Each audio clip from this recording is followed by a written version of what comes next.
بسم اللہ والحمد للہ والصلاة والسلام علی رسول اللہ وعلی آلہ واصحابہ اجمعین الی یوم الدین۔ الحمدللہ آج 1 مارچ 2020 کو سنڈے کے دن علمی و تحقیقی مجلس نمبر 105 میں 105 نمبر میں ہم نماز کا پریکٹیکل طریقہ سیکھیں گے انشاءاللہ تعالی، اور اسی طریقے کے اندر ہم نماز میں جتنے پوسچرز ہیں کس طریقے سے بنانے ہیں، کون سا رکن کیسے ادا کرنا ہے اس کو سیکھیں گے۔ اس کے بعد پھر عام نماز کا جو طریقہ ہے اس کے بعد انشاءاللہ تعالی نماز وتر کے طریقے کو، نماز جنازہ کے طریقے کو اور نماز عیدین کے طریقے کو انشاءاللہ تعالی۔ تو سب سے پہلے میں جو نماز کے لیے ہماری ریکوائرمنٹ ہے اس کو ڈسکس کرتا ہوں۔ وضو اور غسل والا معاملہ تو الگ سے ہے، یہ ساری چیزیں انڈرسٹوڈ ہیں۔ اس کے بعد جب آپ مسجد میں آئیں گے تو نماز کے لیے سب سے ضروری چیز یہ ہے کہ آپ قبلہ رخ کھڑے ہوں گے اور اپنے دماغ میں نیت کو حاضر کریں گے کہ آپ کون سی نماز پڑھنے جا رہے ہیں۔ جب تک نیت حاضر نہیں ہوگی نماز درست نہیں ہوگی۔ صحیح بخاری اور صحیح مسلم کی متفق علیہ حدیث ہے کہ اللہ کے محبوب صلی اللہ علیہ وآلہ وسلم نے فرمایا انما الاعمال بالنیات، اعمال کا دار و مدار نیتوں کے اوپر ہے۔ تو نیت کو حاضر کرنا ضروری ہے۔ زبان سے نیت کا اظہار کرنا یہ کوئی ثابت نہیں ہے، البتہ نیت کو ذہن میں حاضر کرنا کہ میں اس وقت کون سی نماز پڑھنے جا رہا ہوں، کس وقت کی نماز پڑھنے جا رہا ہوں اور کتنی رکعتیں پڑھنے جا رہا ہوں، نوافل پڑھنے جا رہا ہوں یا فرض نماز پڑھنے جا رہا ہوں، یہ ضروری ہے، ادروائز پھر نماز نہیں ہوگی۔ اور جب آپ قبلہ رخ کھڑے ہوں، اب ہم تو ڈسکس کر رہے ہیں انڈیویجول کی نماز، جب امام کے پیچھے نماز پڑھنی ہے اس کا پروٹوکول تھوڑا بہت جو ڈیفرنٹ ہے صف سیدھی کرنے کے اعتبار سے انشاءاللہ ہم پریکٹیکلی کریں گے، آپ سب لوگوں کو کھڑا کر کے انشاءاللہ تعالی۔ انڈیویجول جب کھڑے ہوں گے نماز کے لیے تو آپ نے اپنے پاؤں اتنے کھول لیں کہ نارمل جس کو کہا جاتا ہے، یعنی اگر میں اپنے اس بازو سے ایک سیدھا پرپینڈیکولر ڈرا کروں تو وہ سیدھا جا کے میرے پاؤں کے ایج کو پہنچے، نہ بہت زیادہ پاؤں کھول لیں اور نہ بہت کم۔ اور عموماً اگر آپ تقریباً 10 سے 11 انچ تک کھول لیں تو وہ نارمل تصور کیے جاتے ہیں۔ جیسے ہی آپ اس سے باہر نکلیں گے تو پھر جب آپ صف میں کھڑے ہوں گے تو کندھے سے کندھا نہیں ملے گا اور اسی طریقے سے پاؤں سے پاؤں نہیں ملیں گے، پاؤں ملائیں گے تو کندھا آؤٹ ہو جائے گا، کندھا ملائیں گے تو پاؤں آؤٹ ہو جائے گا۔ تو یہ یعنی دونوں کو اس طریقے سے بیلنس کرنا ہے۔ مرد کے لیے یہ ضروری ہے کہ وہ اپنی شلوار کو ٹخنوں سے اوپر رکھے۔ نماز کے علاوہ بھی سنت ہے، نماز میں تو اسپیسیفکلی سنت ہے مرد کے لیے، کیونکہ سنن ابی داؤد میں حدیث ہے اس مرد کی نماز نہیں ہوتی جس کا کپڑا ٹخنوں سے نیچے ہو۔ تو اس چیز کو انشور کرنا ہے کہ آپ کا کپڑا جو ہے وہ ٹخنوں سے اوپر ہے، یعنی جو لٹکانے والا کپڑا ہے۔ جرابیں اس کے اندر نہیں آتی، وہ لٹکائی نہیں جاتی، وہ پہنی ہوئی ہوتی ہے۔ اس کے بعد اگر آپ کی آستینیں وضو کی وجہ سے چڑھی ہوئی ہیں اوپر، ان آستینوں کو نیچے کریں۔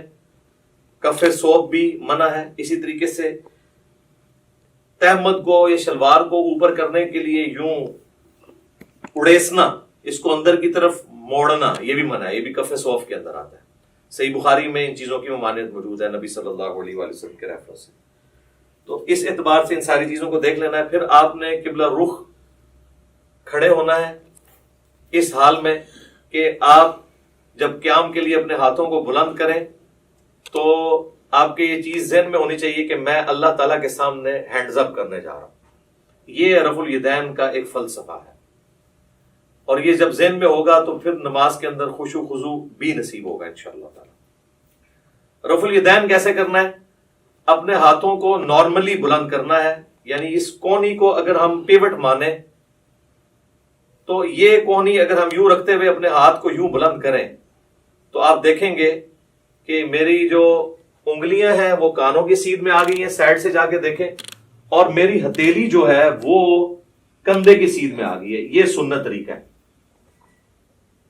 اور اس دوران ہاتھ کی انگلیاں اتنی کھلی ہوئی ہونی چاہیے جو نارمل ہے۔ سنن ابی داؤد میں حدیث ہے کہ نبی علیہ السلام جب رفع الیدین کرتے تھے تو ہاتھوں کی انگلیوں کو پھیلا کر کرتے تھے۔ پھیلانے سے مراد یہ نہیں ہے کہ ایسے کرتے تھے، تو بالکل اب نارمل طریقہ ہے۔ یعنی وہ راوی یہ بتانا چاہ رہے ہیں کہ نبی علیہ السلام ہاتھوں کو یوں نہیں رکھتے تھے بلکہ نارملی رکھتے تھے. اب آپ اس کو یوں دیکھیں گے تو میں جب اس کو ہاتھ کو بلند کروں گا تو آپ یہ دیکھیں میرے دونوں انگلیاں کانوں کی سیدھ میں ہیں, میری ہتھیلیاں کندھے کی سیدھ میں ہیں, اور میری ہتھیلیاں قبلہ رخ ہیں, اور اس دوران یہاں پر ہی تھوڑی دیر کے لیے روکتے ہوئے میں اللہ اکبر کہوں گا اور اس کے بعد اپنے ہاتھوں کو باندھوں گا. اب جتنے بھی رفع الیدین ہوں گے وہ اسی طریقے کے ساتھ ہوں گے. صحیح مسلم میں حدیث ہے کہ نبی صلی اللہ علیہ وآلہ وسلم اپنے ہاتھوں کو کانوں تک بلند کرتے تھے. صحیح بخاری میں حدیث ہے کہ نبی علیہ السلام اپنے ہاتھوں کو کندھوں تک بلند کرتے تھے. اس میں تطبیق یہی بنتی ہے کہ آپ ہاتھ اس طرح بلند کرتے تھے کہ اگر انگلیاں دیکھی جائیں تو وہ کانوں کی سیدھ میں آ جائیں اور ہتھیلیاں دیکھی جائیں تو وہ کندھوں کی سیدھ میں آ جائیں. یہ نارمل پوزیشن ہے اور یہ بالکل صحیح ہونا چاہیے. اس کے لیے پریکٹس کرنے کا طریقہ ہے کہ آپ شیشے کے آگے کھڑے ہوں اور اس کی پریکٹس کریں. بعض لوگ ہوتے ہیں ان کے ہاتھ یوں ہوتے ہیں, یوں ہوتے ہیں, کچھ یوں ہوتے ہیں. یہ پریکٹس آپ کو کرنی پڑے گی. کسی کا ایک ہاتھ اونچا ہوتا ہے, نیچے ہوتا ہے, تو یہ اب مجھے جو آپ میں یہ کر رہا ہوں میرے سامنے شیشہ نہیں ہے, یہ میری پریکٹس کی وجہ سے یہ سیدھا نظر آ رہا ہے. بعض اوقات آپ سمجھ رہے ہوں گے کہ سیدھا ہے لیکن وہ سیدھا ہوتا نہیں ہے, ٹیڑھا ہو جاتا ہے. تو اس کے لیے آپ کو پریکٹس کرنی پڑے گی. اور رفع الیدین کرتے ہوئے آپ نے اللہ اکبر کہہ کے ہاتھوں کو باندھنا ہے. یہ صحیح بخاری کے اندر یہ بھی حدیث موجود ہے کہ نبی علیہ السلام رفع الیدین کرتے اور اللہ اکبر کہتے. اور صحیح بخاری مسلم میں یہ بھی ملتا ہے کہ آپ صلی اللہ علیہ وآلہ وسلم اللہ اکبر کہتے اور رفع الیدین کرتے. لہٰذا اس چکر میں نہیں پڑنا کہ پہلے رفع الیدین کرنا ہے یا پہلے اللہ اکبر کہنا ہے. دونوں بیک وقت کہنے ہیں, آگے پیچھے کہنے ہیں, جس بھی طریقے سے کہیں سائملٹینیسلی آپ کہہ لیں. ہر صورتحال جو ہے وہ سنت کے مطابق ہے, کیونکہ اتنی جو باریکیاں ہیں نا وہ احادیث کے اندر نہ تو اللہ تعالیٰ کو مطلوب ہے کہ اس طرح کی رپورٹ کی جائے, نہ نبی علیہ السلام نے ان کو اس طریقے سے تعلیم فرمایا. تو یہ بڑی امپورٹنٹ چیز ہے اس حوالے سے. اللہ اکبر کہہ کے آپ نے ہاتھوں کو باندھا. اب ذرا یہ ہاتھوں کو باندھنے کی پوزیشن آپ ذرا دیکھ لیں. یہ میرا جو لیفٹ والا ہاتھ ہے یہ بعض لوگ یوں کر کے مٹھی بند کر لیتے ہیں, اس کو آپ نے یوں رکھنا ہے جو نارمل پوزیشن ہے. اس کے بعد آپ نے یہ دایاں ہاتھ بائیں ہاتھ کے اوپر یوں رکھا کہ جو نارمل پوزیشن ہے.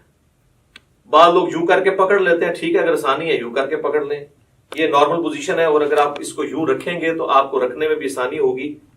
یہ سنت طریقہ ہے جو صحیح بخاری کی حدیث کی روشنی میں ہمیں پتہ چلتا ہے, کیونکہ صحیح بخاری میں حدیث ہے کہ سہل ابن سعد الساعدی کہتے ہیں کہ نبی صلی اللہ علیہ وآلہ وسلم کے زمانے میں ہمیں حکم دیا جاتا تھا کہ ہم اپنا دایاں ہاتھ بائیں زیرہ کے اوپر رکھیں.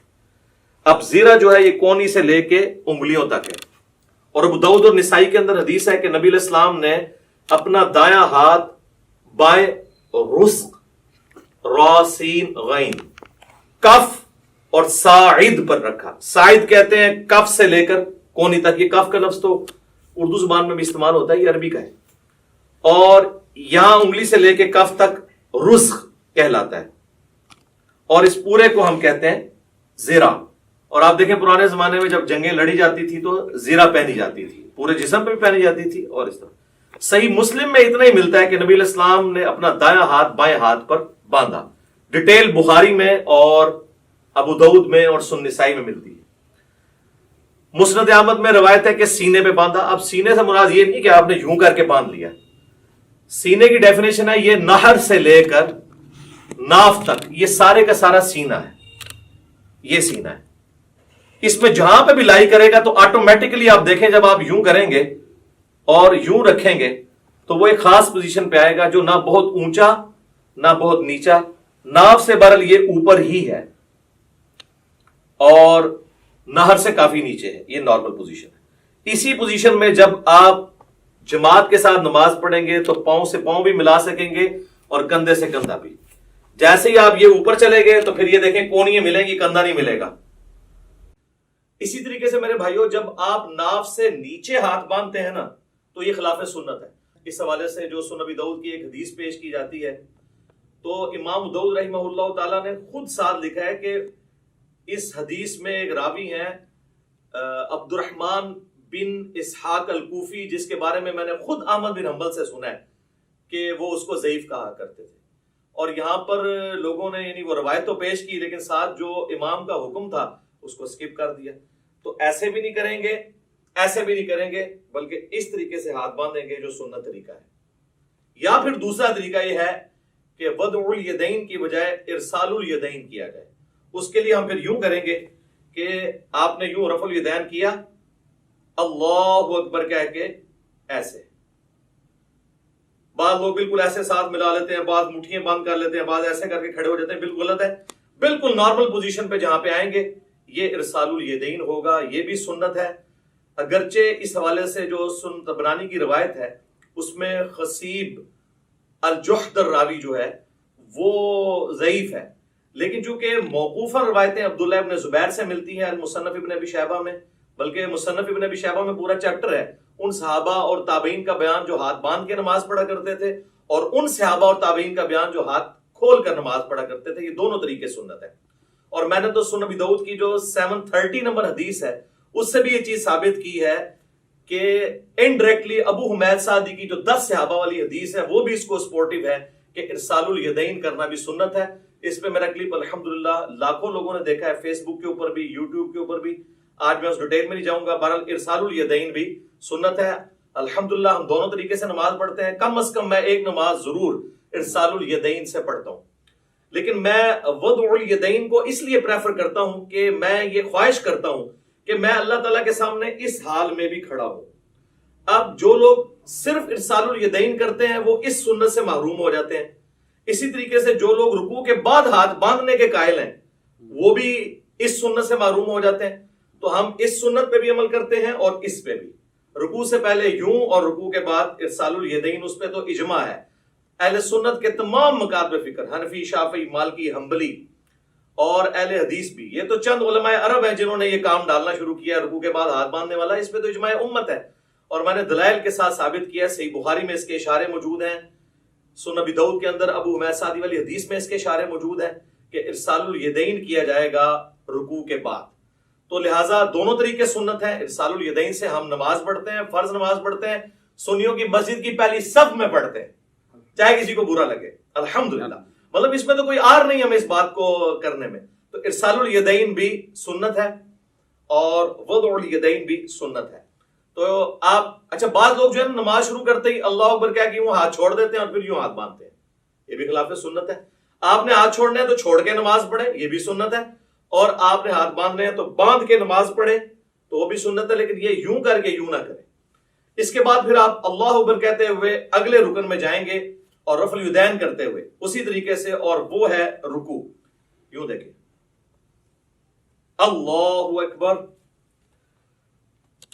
اب رکوع کے اندر آپ نے ساری انگلیاں جو ہیں ہاتھوں کی پھیلا کے رکھنی ہیں اور مضبوطی کے ساتھ گھٹنوں کو پکڑنا ہے اور ان بازوؤں کو بالکل سیدھا کر دینا ہے۔ جب آپ سیدھا کریں گے تو آپ کی کمر آٹومیٹکلی خود بخود سیدھی ہو جائے گی، جو سنت طریقہ ہے، اور آرام سے یہاں پہ آپ تسبیحات کریں گے، اور اس کے بعد سکون سے پھر آپ تسبیحات پڑھنے کے بعد جو میں بعد میں بتاؤں گا، سمع اللہ لمن حمدہ، ربنا ولک الحمد حمدا کثیرا طیبا مبارکا فیہ، مختلف قسم کے الفاظ ہیں، ربنا ولک الحمد بھی کہہ سکتے ہیں۔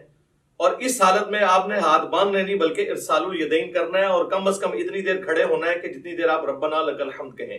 بعض لوگوں کی عادت ہے کہ وہ سمع اللہ لمن حمدہ کہہ کے تو ساتھ ہی ایسے چلے جاتے ہیں سجدے میں، یہ بالکل خلاف سنت ہے، نماز نہیں ہوگی۔ بلکہ بخاری مسلم میں بڑی ڈیٹیل حدیث ہے، جو ایک صحابی نے نماز پڑھی، نبی علیہ السلام کے پاس حاضر ہوا، سلام عرض کیا، آپ علیہ السلام نے وعلیکم السلام ورحمۃ اللہ کہا اور کہا کہ دوبارہ نماز پڑھو، تو نے نماز پڑھی نہیں، 3 دفعہ اسی طریقے سے ہوا۔ پھر اس نے عرض کیا اللہ کے نبی مجھے نماز سکھائیں، تو آپ صلی اللہ علیہ وآلہ وسلم نے فرمایا کہ سکون کے ساتھ قیام کرو اور پھر قرآن جتنا مقدر ہے وہ پڑھو، اس کے بعد سکون سے رکوع کرو، رکوع کے بعد بالکل سیدھے کھڑے ہو جاؤ یہاں تک کہ ہر ہڈی اپنی جگہ پہ آ جائے، پھر سجدے کے لیے جاؤ اور پھر 2 سجدوں کے درمیان اس طرح بیٹھو کہ ہر ہڈی اپنی جگہ پہ آ جائے، پھر دوسرا سجدہ کر کے بھی بیٹھو اور پھر دوسری رکعت کے لیے کھڑے ہو، یعنی جلسہ استراحت بھی کرو۔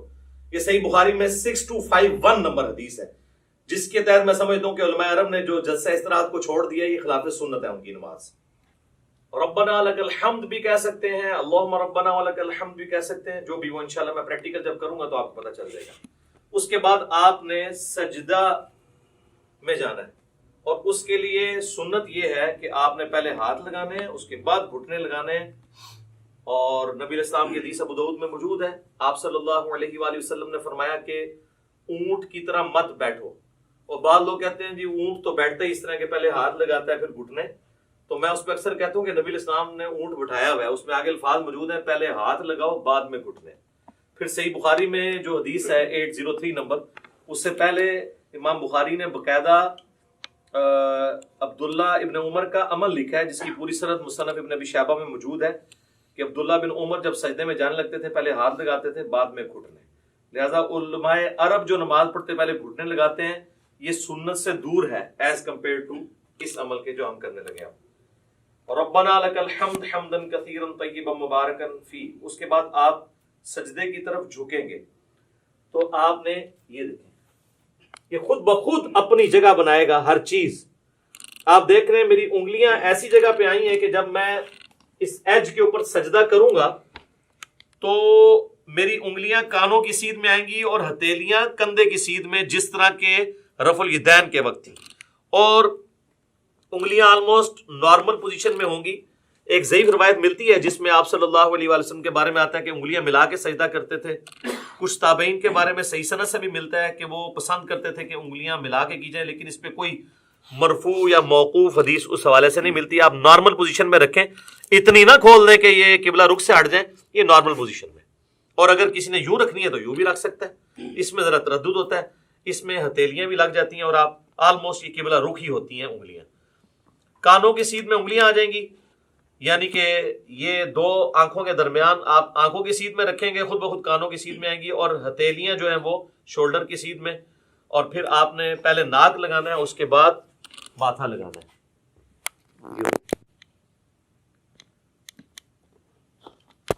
اسی حالت میں سجدے کی تسبیحات آپ نے پڑھنی ہے، سبحان ربی الاعلی، یا باقی تسبیحات انشاءاللہ پڑھ کے بتا دوں گا. اور پاؤں کی انگلیاں قبلہ رخ ہونی چاہیے، دونوں ایڑیاں آپس میں جڑی ہوئی ہوں، اور ہاتھ جو ہیں وہ پہلوؤں سے الگ ہوں، رانے جو ہیں وہ پنڈلی کے جوڑ سے الگ ہوں نارمل پوزیشن کے اوپر. اور ادھر سے اگر یعنی اس میں گیپ بھی موجود ہونا چاہیے. سب سے افضل طریقہ تو یہی ہے کہ تھوڑا اور بڑا کر لیے جیسے سجدہ یوں کر کے، لیکن وہ آج کل ہماری صفحے جو ڈیزائن ہے اس میں وہ بڑے والا سجدہ نہیں ہوتا جو بخاری مسلم میں آتا ہے کہ بکری کا بچہ بھی گزر سکتا تھا، وہ اعلیٰ ترین درجہ ہے. جس چیز سے منع کیا گیا نا وہ یہی ہے کہ آپ نے، بخاری مسلم میں آتا ہے کہ کونیاں زمین پہ کتے کی طرح نہیں یوں بچھانی. اور ظاہر ہے اس حکم میں مرد و عورت دونوں ہی شامل ہیں نماز کے طریقے کے اعتبار سے. تو اس کو اٹھا کے رکھنی ہے اور پہلوؤں سے الگ رکھنا ہے، پیٹ سے نہ ٹچ کریں، پیٹ جو ہے وہ یہ رانوں سے الگ رہے، اور ران اور پنڈلی کا جوڑ جو ہے یہ الگ الگ رہے. اس حالت میں آپ نے سجدہ کرنا ہے. تو یہ اس کے بعد اللہ اکبر کیا ہے کہ آپ نے جب بیٹھنا ہے تو آپ کی پوزیشن کیا ہونی چاہیے کہ آپ یہ انگلیاں قبلہ رخ ہوں. یہاں پہ بھی نارمل، یوں کرنے کی ضرورت نہیں ہے، نارمل رکھیں جہاں آپ کو آسانی رہتی ہے. اس طریقے سے بھی سنت ہے. صحیح مسلم کے اندر یہ طریقہ بھی آیا ہے اور صحیح مسلم کے اندر یہ طریقہ بھی آیا ہے. یہ دونوں طریقے سنت ہے. یہاں پہ مشہور ہے کہ جی وہ اگر کسی کی انگلیاں یوں نیچے ہو جائیں تو اس کی انگلیاں کاٹ دی جائیں، جبکہ صحیح مسلم میں ہے کہ نبی علیہ السلام جب آخری رکعت میں تورک بیٹھتے تھے، جو میں اینڈ پہ بتاؤں گا، تو اپنے بائیں ہاتھ سے اپنے گھٹنے کو لقمے کی طرح پکڑ لیتے تھے. تو یوں بھی رکھنا سنت ہے. اور جب یوں رکھیں گے تو ابو داؤد میں حدیث ملتی ہے سنن نسائی کے اندر کہ نبی علیہ السلام کی جو یہ زرہ ہے وہ ران کے ساتھ لگ جایا کرتی تھی. آپ یہ دیکھیں لگی ہوئی ہیں دونوں زریں ران کے ساتھ لگی ہوئی ہیں. اور جب یوں رکھیں گے تو پھر یہ ران سے اٹھ جائیں گی. یہ طریقہ بھی سنت ہے، اس میں کوئی فرق نہیں ہے، دونوں طریقے سنت ہیں. یہ دو سجدوں کے درمیان آپ بیٹھیں گے اور اس میں آپ نے جو تسبیحات پڑھنی ہے رب اغفر لی رب اغفر لی، اس کے علاوہ اور تسبیحات بھی ہیں. بعض لوگ یہاں پہ بھی انگلی اٹھا لیتے ہیں، وہ حدیث بھی کمزور ہے سفیان ثوری کی تدریس کی وجہ سے. انگلی نہیں اٹھانی، نارمل رکھنا ہے آپ نے. اس کے بعد پھر اللہ اکبر کہہ کے آپ نے دوسرے سجدے میں جانا ہے اور پھر اسی طریقے سے تسبیحات کرنی ہے. ناک بھی لگنا چاہیے، ماتھا بھی لگنا چاہیے، اور زمین کی سختی ہلکی سی معلوم ہونی چاہیے. بالکل نہیں ہوا میں سجدہ ہو رہا ہو. بہتر ہے مٹی والی جگہ پہ ہو تو زیادہ افضل ہے اور نبی علیہ السلام کو پسندیدہ بھی ہے. باقی چٹائی وغیرہ بھی جائز ہے، میں نے اس کے حوالے سے بھی کافی ویڈیوز ریکارڈڈ موجود ہیں. دوسرا سجدہ کر کے بھی آپ اللہ اکبر کر کے بیٹھیں گے. صحیح بخاری میں 6251 نمبر حدیث ہے. نبی علیہ السلام حکم دیتے تھے کہ نماز میں سکون کرو اس حال میں کہ تم نے بیٹھنا ہے اور اس کے بعد پھر دوسری رکعت کے لیے کھڑے ہونا ہے. اچھا اس دوران یہ آپ دیکھیں جب دو سجدوں کے درمیان بیٹھنا ہے نا تو بایاں پاؤں لٹانا ہے اور دائیں پاؤں کو کھڑا رکھنا ہے. یہ جہاں پہ آپ کو نارمل لگے. بعض لوگوں کے پاؤں شروع سے عادت نہیں ہوتی ہے تو وہ پاؤں بےچارے جو ہیں وہ کھڑا نہیں کر سکتے تو ان کو کبھی بعض کا ایسے کرنا پڑتا ہے. کر سکتے ہیں، جائز ہے، ایسے کر سکتے ہیں جیسے اس کو آسانی لگے یوں. لیکن سنت یہی ہے کہ دایاں پاؤں آپ کھڑے کریں گے اور بائیں کو لٹا کے اس پہ بیٹھیں گے دو سجدوں کے درمیان. پھر دوسرا سجدہ کر کے بھی ایسے ہی بیٹھیں گے اور پھر اللہ اکبر کہہ کے ہاتھوں کا سہارا لیتے ہوئے. صحیح بخاری میں حدیث ہے نبی علیہ السلام اعتماد کرتے ہوئے اٹھتے تھے. تو اعتماد کرتے ہوئے بعض لوگوں نے یہاں پہ وہ مٹھی بنانے والی وہ ایک کمزور روایت تھی اس کا سہارا لیا، وہ کمزور روایت ہے. نارمل بخاری میں اعتماد، تو اعتماد ویسے ہی ہوگا جیسے عام حالت میں بندہ اٹھے گا. یہ اعتماد کا طریقہ ہے نارمل. یوں کرنے سے یہاں پہ نشان بن جاتے ہیں اور میں نے دیکھا لوگوں کی یہ ساری جگہ کالی ہوئی ہوتی ہیں. تو یہ تو اب ادھر تو آپ قالین پہ کر لیں گے تو صحابہ کرام تو مٹی کے اوپر نماز پڑھتے تھے تو کیا حالت ہو جاتی ہوگی اگر یہ والا کام ہو. تو وہ ایسے میں نے دیکھا یوں کر کے کھڑے ہو رہے ہوتے ہیں اور وہ کہتے ہیں مٹھیوں والی حدیث وہ تو روایت ہی کمزور ہے. بخاری میں واضح ہے کہ نبی علیہ السلام اعتماد کر کے تو دوسری رکعت کے لیے کھڑے ہوتے تھے. اور اب جب ہم نے دوسرے سجدے سے سر اٹھانا ہے اللہ اکبر کہنا ہے لیکن یہاں بیٹھنا ہے تو کچھ نہیں پڑھنا، بس اتنی دیر بیٹھنا ہے کہ سارے اعضاء اپنی جگہ پہ آ جائے. اس کے بعد بغیر اللہ اکبر کیے ہوئے یوں کھڑے ہونا ہے اور پھر ارسال الیدین کر رہے ہیں تو ایسے کھڑے ہو کے اگلی رکعت شروع کرنی ہے اور وضع الیدین کر رہے ہیں تو اپنے ہاتھ باندھ کے. دونوں طریقے درست ہیں. اور پھر دوسری رکعت کو آپ نے اسی طریقے سے مکمل کرنا ہے. جب دوسری رکعت میں آپ تشہد میں پہنچیں گے آپ دیکھ رہے ہیں دوسری رکعت جو ہے رفع الیدین کے بغیر شروع ہوئی ہے. جب ہم کھڑے ہوئے ہیں تو ہم نے رفع الیدین کر کے ہاتھ نہیں باندھے بلکہ ڈائریکٹ ہاتھ باندھے. اور رکھتے جتنی ہیں وہ رفع الیدین سے شروع ہوتی ہیں یعنی طاق رکھتے ہیں پہلی اور تیسری. دوسری اور چوتھی بغیر رفع الیدین کے شروع ہوتی ہے. لیکن جو دوسرے والے رفع الیدین ہیں رکوع میں جاتے وقت اور رکوع سے اٹھتے وقت یہ ہر رکعت میں ہوتا ہے. ایک اور رفع الیدین بھی ہے جو انس بن مالک سے جز رفع الیدین میں امام بخاری نے نقل کیا ہے دو سجدوں کے درمیان، تابعین سے بھی ثابت ہے، وہ بالکل ہم جائز سمجھتے ہیں. اب اگر کسی نے وہ کرنا ہے ہمارے اہل تشیع بھائی کرتے ہیں تو پہلے سجدے سے آپ اٹھیں اللہ اکبر کہہ کے یہاں پہ بیٹھے رب اغفر لی اللہم اغفر لی وارحمنی واہدنی وعافنی وارزقنی. اس کے بعد آپ نے یوں کرنا ہے اللہ اکبر اور پھر دوسرے سجدے میں جانا ہے. تو یہ طریقہ بھی درست ہے کیونکہ صحابہ کرام سے ثابت ہے. لیکن اکثر احادیث سجدوں کے بغیر رفع الیدین والی ہیں. یہ اکثر لوگ کہہ رہے ہوتے ہیں سجدوں میں بھی ہے تو ہم تو سجدوں میں بھی قائل ہیں، میں تو سجدوں میں بھی کر لیتا ہوں، ارسال الیدین سے بھی نماز پڑھ لیتا ہوں، وضع الیدین سے بھی پڑھ لیتا ہوں. تو اس میں کوئی فرق نہیں ہے جو سنت طریقے ثابت ہے. تو دوسری رکعت میں جب آپ بیٹھیں اگر تو 4 رکعت والی نماز ہے تو پھر آپ یوں ہی بیٹھیں گے جس طرح آپ جلسے کے اندر بیٹھتے ہیں. دو سجدوں کے درمیان جو بیٹھنا ہے وہ جلسہ کہلاتا ہے، جس طرح رکوع کے بعد کھڑے ہونا قوما کہلاتا ہے. تو یوں کر کے بیٹھیں گے اسی طریقے سے یہ پاؤں کھڑے ہوئے ہوں گے اور یہاں پہ آپ تشہد پڑھیں گے اور تشہد بیٹھتے ہی آپ نے اپنی انگلی بلند کر لینی ہے. صحیح مسلم میں 4 حدیث ہیں رفع سبابہ کے اوپر یعنی انگلی کو بلند کرنا. اس میں سنت طریقہ یہ کہ آپ نے یہ درمیان والی انگلی اور انگوٹھے کا یوں ہلکا بنانا ہے ایسے کر کے. اور ابو داؤد میں الفاظ ہے کہ نبی علیہ السلام جب انگلی اٹھاتے تھے ہلکی سی جھکی رکھتے تھے، یہ ایسے کر کے نہیں اٹھانی. اور مسلسل تشہد میں بیٹھتے ہی اس کو اٹھا لینا ہے اور اگر آخری تشہد میں ہے تو دعاؤں میں پہنچ کے اس کو ہلکی ہلکی یوں حرکت بھی دینی ہے.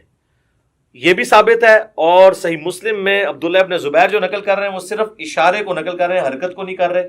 تو بغیر حرکت کے بھی اشارہ تھرو یوں کرنا یہ ثابت ہے. یہ طریقہ بھی ثابت ہے انگلی اٹھانے کا. اور ایک یہ طریقہ بھی ہے انگوٹھے کو اس جڑ میں رکھ کے یوں کر کے، اس کو کہتے ہیں وہ 53 کا عدد بنانا. یہ بھی طریقہ ٹھیک ہے. یہ دونوں طریقے ٹھیک ہیں. یہ عمومی طریقہ احادیث کے اندر رپورٹ ہوا ہے، چاہے یہاں پہ رکھیں چاہے یہاں پہ رکھیں، دونوں طریقے درست ہوں گے تشہد میں۔ اور یہ میں درمیان والے تشہد کی بات کر رہا ہوں جو 2 رکعتوں کے بعد ہے، جب آپ 4 رکعت پڑھ رہے ہو تو محمد عبدہ و رسولہ تک پڑھ کے ساتھ دروشی بھی پڑھ لیں تو افضل ہے۔ وہ مسند احمد میں حدیث موجود ہے کہ آپ تشہد کے بعد بھی کھڑے ہو سکتے ہیں۔ سنن نسائی میں، صحیح مسلم میں موجود ہے کہ نبی الاسلام جب 9 رکعت وتر پڑھا کرتے تھے تو 8ویں رکعت میں بیٹھتے، تشہد پڑھتے، دروشی پڑھتے، اس کے بعد دعائیں پڑھتے، اور پھر آپ صلی اللہ علیہ وآلہ وسلم کھڑے ہوتے تھے 9ویں رکعت کے لیے۔ تو درمیان والے تشہد میں پڑھ سکتے ہیں۔ بہرحال اس میں جب آپ کھڑے ہوں گے دروشی پڑھنے کے بعد اللہم صلی علی محمد وعلی آل محمد اتنا بھی پڑھ لیں تو کافی ہے۔ یہ بھی سنن نسائی میں 1293 نمبر 1293 نمبر حدیث ہے، نبی اسلام نے یہ مختصر درود شریف بھی تعلیم فرمایا۔ تو اللہ اکبر کہہ کے جب کھڑے ہوں گے تو زمین پر اعتماد کریں گے یوں، اور اٹھتے وقت پہلے گھٹنے اٹھائیں گے، اس کے بعد آپ ہاتھوں کو اٹھائیں گے۔ جاتے وقت ہاتھ پہلے لگاتے ہیں، گھٹنے بعد میں، اور اٹھتے وقت اس کو اس طریقے سے آپ ریورس کرتے ہیں۔ یعنی دوسرے الفاظ میں جو کچھ آپ نے بچپن سے سیکھا ہے تقریباً اس کے الٹ ہی کرتے ہیں آپ پہلے گھوڑے لاندے نے پھر ہاتھ لاندے نے۔ تو اس طرح ذرا آسانی سے سمجھ آ جائے گا۔ اسی کو ہم نے عرض کیا ہے کہ مرنے سے پہلے مسلمان کر لے اس پہ غور، کتابوں کا خدا اور ہے، بابوں کا خدا اور ہے۔ اچھا لوگ بڑا پراپوگنڈا کر رہے ہیں، اس نے 2 خدا کر دیے ہیں۔ 2 خدا نہیں ہم نے کیے ہیں، ہم نے یہ بتایا کہ اس خدا کا تعارف جو آپ نے کروایا ہے وہ نہیں ہے جو نبی علیہ السلام نے کروایا۔ وہ تو میں نے کلیریفائی بار بار کیا، ان کو بھی خیر سمجھ ہے۔ تو یہ کتابوں کی نماز آپ کو سکھا رہے ہیں جو نبی علیہ السلام نے امت تک، صحابہ، اہل بیت، تابعین، تبع تابعین کے ذریعے ہم تک پہنچائی ہیں الحمدللہ۔ اچھا اب چونکہ تیسری رکعت ہے تو تیسری رکعت میں جب ہم زمین پہ اعتماد کر کے کھڑے ہوں گے تو آپ اللہ اکبر، یہاں سے کھڑے ہوتے ہی آپ نے اللہ اکبر کہنا ہے، یعنی اللہ اکبر۔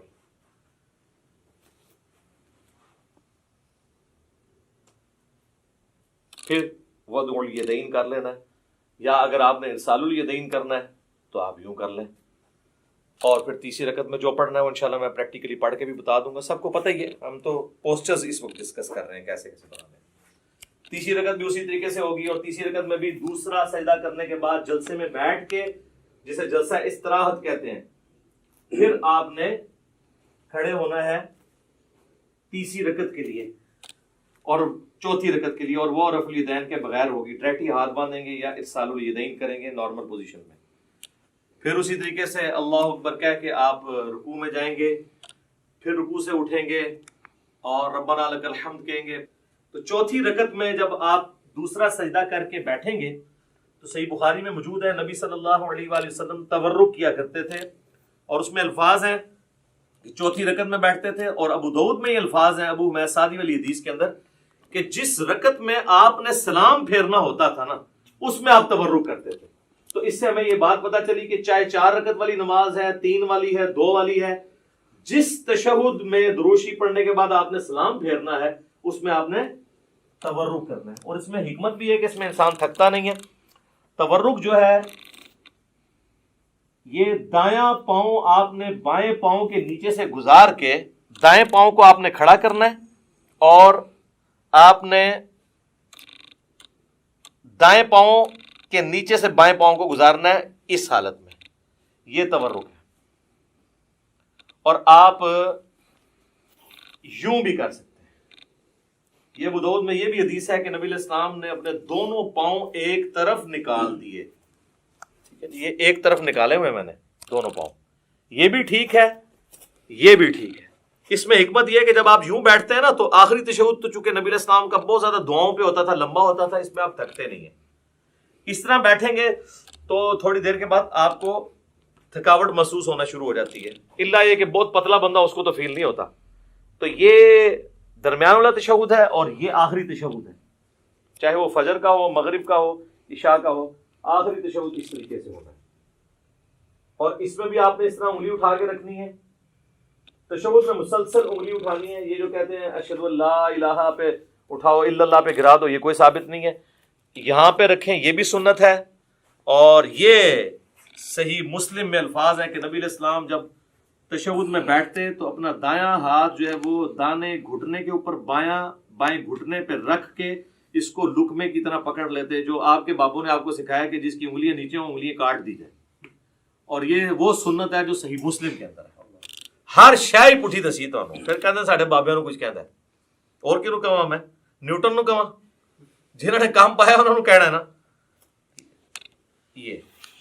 یہ بھی سنت ہے، یہ صحیح مسلم میں یہ بھی سنت آئی ہے، اور یہ بھی، یہ مسلسل اٹھا کے رکھنی ہے۔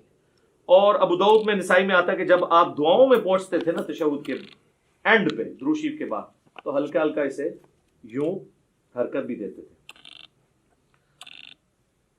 اور اس کے بعد جب آپ پورا تشہد دعائیں مانگ لیں گے، پھر آپ نے دائیں اور بائیں سلام پھیرنا ہے۔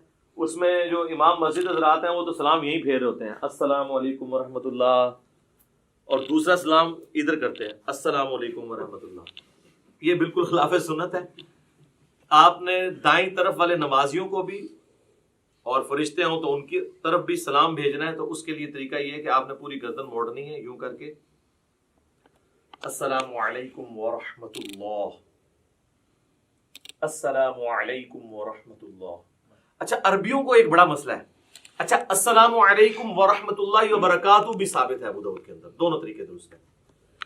عربی جو ہے نا ہمارے اجمی لوگوں کو نا، وہ چونکہ امام کے پیچھے ہم لوگ تو عادت ہے نا کہ امام جب پہلا سلام پھیرتا ہے نا، تو جب وہ رحمت اللہ پہ پہنچتا ہے تو ہم پہلا پھیرتے ہیں، پھر وہ دوسرے کے رحمت اللہ پہ پہنچتا ہے تو ہم دوسرا پھیرتے ہیں۔ عربی کیا کرتے ہیں کہ وہ انتظار کرتے ہیں کہ امام دونوں طرف پھیرے، السلام علیکم ورحمۃ اللہ، السلام علیکم ورحمۃ اللہ، اور اس کے بعد وہ پھیرتے ہیں۔ آپ نے دیکھا وہ عرب کے ٹی وی پہ بھی جب آپ کو آواز آ رہی ہوتی ہے اس کی مکبر کی پیچھے سے، تو اور وہ یہ سمجھ رہے ہوتے ہیں کہ ہم صحیح طریقے پہ چل رہے ہیں، دونوں طریقے درست ہیں، کیونکہ آپ ہے تو پیچھے ہی ہے نا۔ جب پہلا سلام پھیرا اس کے بعد ہی آپ نے بھی پہلا پھیرا نا، تو یہ نہیں ہے کہ پورا پھیرے۔ اگر اس طریقے سے بھی کوئی کرنا چاہتا ہے وہ بھی ٹھیک ہے۔ یہ خام خواہ لوگوں پہ فتوے لگانا کہ وہ امام سے آپ آگے نکلے، امام سے کب آگے نکلے؟ امام نے السلام علیکم ورحمۃ اللہ کہا، اس کے بعد ہی ہم نے کہا، اور امام نے جب دوسرا پھیرا اس کے بعد ہی ہم نے کہا۔ وہ تو حدیث ہے بخاری مسلم میں کہ جو امام سے پہلے رکوع سے سر اٹھائے تو اسے ڈر جانا چاہیے کہ اللہ تعالیٰ اس کا سر جو ہے وہ گدھے کا نہ بنا دے۔ پوسچرز میں آپ نے امام سے پہلے کوئی کام نہیں کرنا۔ باقی جو بیچ میں پڑھنا ہے وہ آگے پیچھے ہو سکتا ہے، وہ تو نہ آپ سن رہے ہوتے ہیں اس کی، نہ وہ آپ کی سن رہا ہوتا ہے۔ کئی بار ہم تشہد ختم کر کے بیٹھ جاتے ہیں، امام کا تشہد ختم ہی نہیں ہوتا، اس میں آگے پیچھے ہو سکتا ہے، پوسچرز نہیں آپ آگے پیچھے کر سکتے۔ اور دیکھیں اللہ نے نماز میں کیا برکت رکھی ہے کہ نماز میں مسلمانوں کی یونٹی ہے، کوئی فرقہ بھی دوسرے کے پیچھے نماز پڑھ سکتا ہے، کیونکہ بیسک سٹرکچر سب کی یہی ہے 4 رکعتوں میں۔ پہلے قیام کے بعد رکوع، رکوع کے بعد کھڑے ہونا، اس کے بعد سجدے میں جانا، 2 سجدوں کے درمیان بیٹھنا۔ اور ایون سنی شیعہ کی کتابیں تو متفق ہیں، شیعہ بھی جو ہے وہ جلسہ استراحت یعنی دوسرے سجدے کے بعد بیٹھ کے اٹھتے ہیں، اور اہل سنت بھی جو کتاب و سنت کے فالوورز ہیں وہ اسی طریقے سے اٹھتے ہیں۔ بہرحال کوئی ڈائریکٹ اٹھے یا اس طریقے سے اٹھے، دونوں طریقوں میں وہ ایک فرقے والا دوسرے فرقے والے امام کے پیچھے نماز پڑھ سکتا ہے۔ یہ اللہ نے نماز کی حفاظت کی ہے، نماز کی بیسک سٹرکچر میں کوئی فرق نہیں ہے۔ ورنہ تو یہ ہوتا کہ شیعہ کے قیام کا وقت ہے، آپ کے رکوع کا وقت آ جائے، تو پھر کس طرح ایک دوسرے کے پیچھے پڑھ سکے نماز؟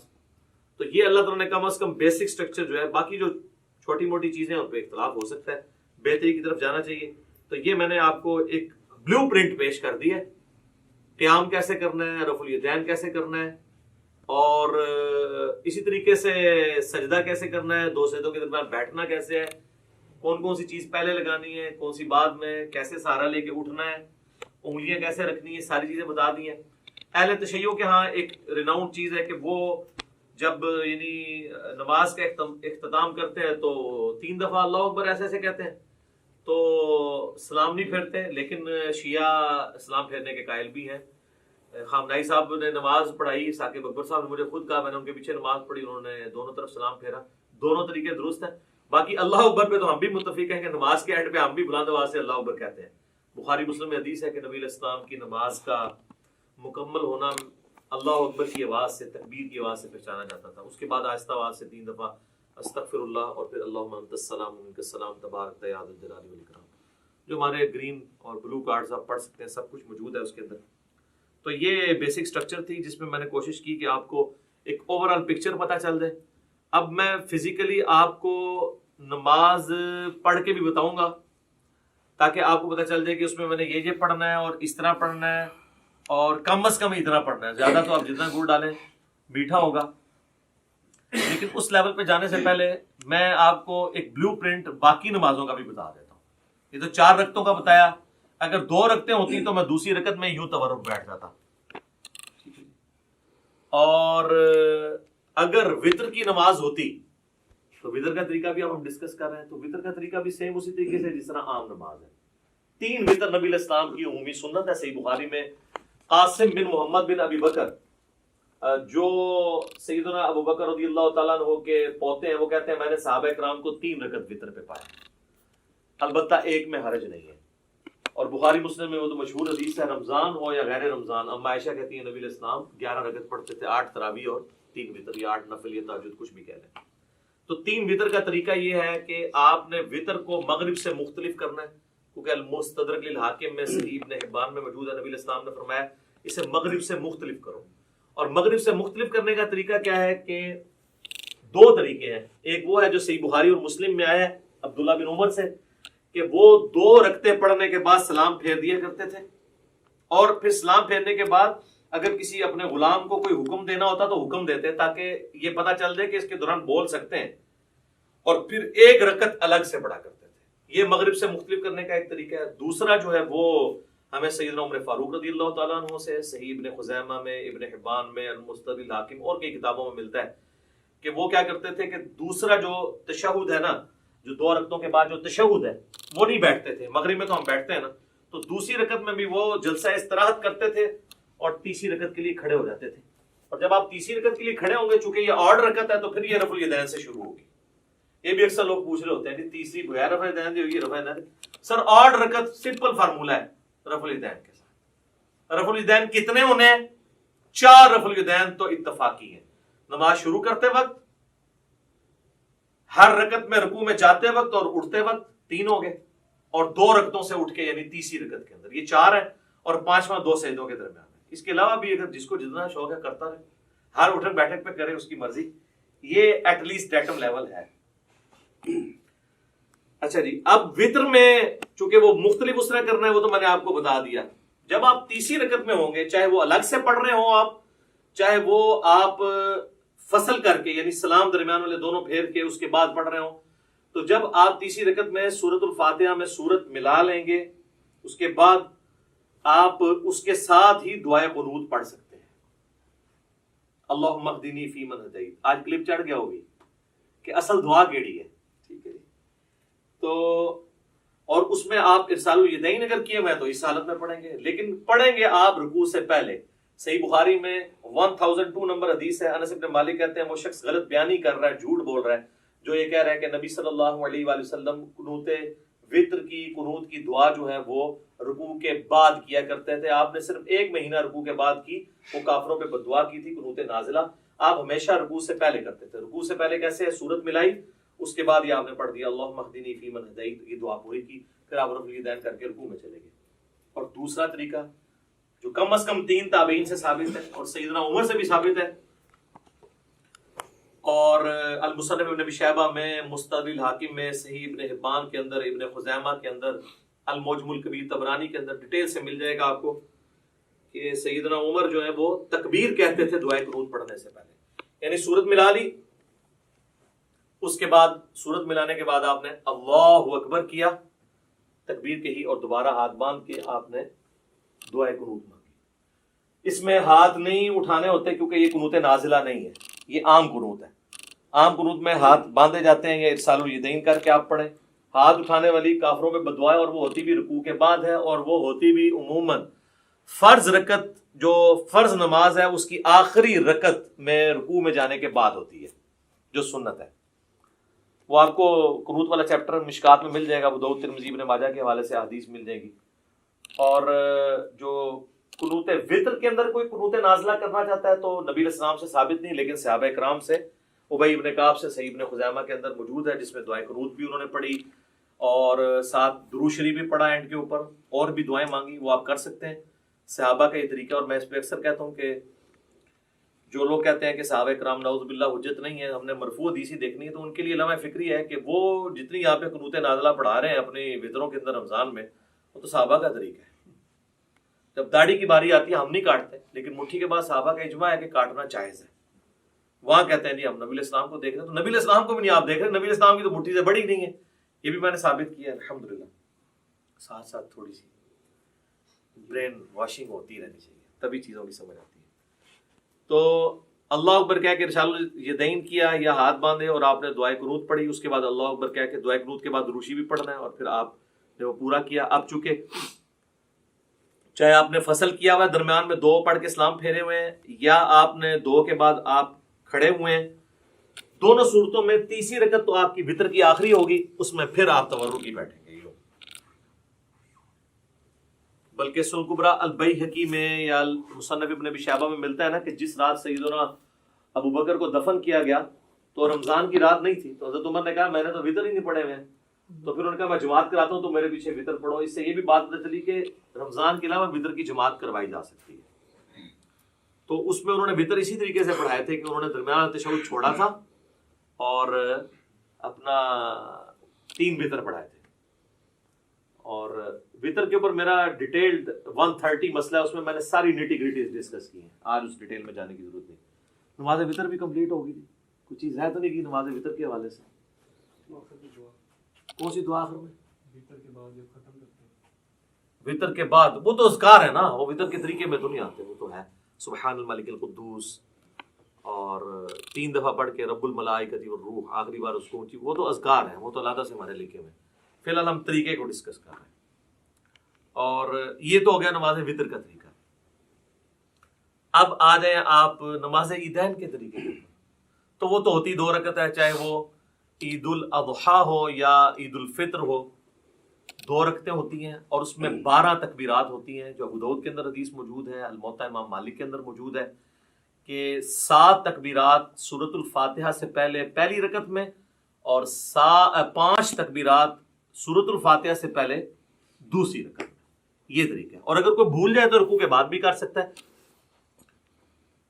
اس میں طریقہ یہی ہے کہ اللہ اکبر کہہ کے آپ نماز شروع کریں گے۔ اگر آپ نے وضع الیدین کیا ہے تو آپ جب تکبیرات کہیں گے اللہ اکبر تو دوبارہ ہاتھ باندھیں گے۔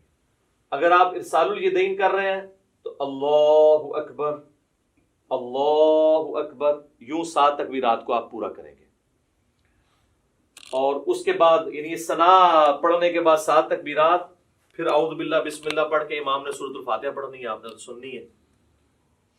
اور دوسری رکعت میں امام جب سورۃ الفاتحہ شروع کرنے لگے گا اس سے پہلے وہ تکبیرات کہتا ہے۔ اگر کوئی پہلے میں بھول گیا ہوا ہے تو دوسرے میں 12 پوری کر لے، یعنی یہ زائد تکبیرات ہی ہیں، سنت افضل عمل ہے۔ تو عید کی نماز کے اندر یہ ایک مین چیز ہے، اور عید کی نماز جمعے کی طرح دن کی نماز ہونے کے باوجود جہری نماز ہے۔ ویسے دن کی جتنی نمازیں ہیں وہ سرن ہیں، چاہے زور ایسا ہے، جمعے کی بلند نماز سے ہوتی ہے، اور عید کی بھی اگرچہ دن کی نماز ہے لیکن وہ جہرن پڑھی جاتی ہے۔ اور دوسرا فرق یہ ہے کہ جمعے میں خطبہ پہلے ہوتا ہے، نماز بعد میں، اور عیدین کے اندر کیا ہوتا ہے، نماز پہلے خطبہ بعد۔ باقی وہ آل امیہ نے پہلے شروع کروا دیا تھا،